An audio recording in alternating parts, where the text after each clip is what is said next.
Sir, may tanong po.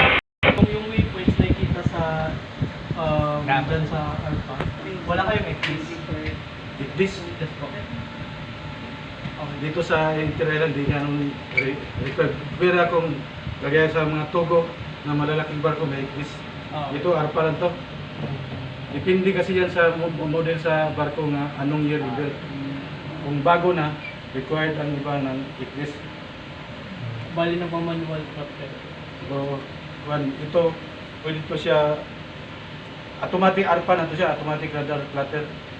So when kayo nag-renew ng nautical chart? Kung nautical chart. Nautical cert, every month, second meet, mayroong tawag ito, nautical publication. Kurikan niya yung chart. I-correct niya yung chart, tapos i-apply dito. Ano ba, may wreck dyan, may lubog ng barko. I-apply dito, lagyan ng mark na dyan nga position, NGA, no-go area. Lagyan ng NGA, no-go area. Para aware ay yung duty officer na magbantay ka dyan.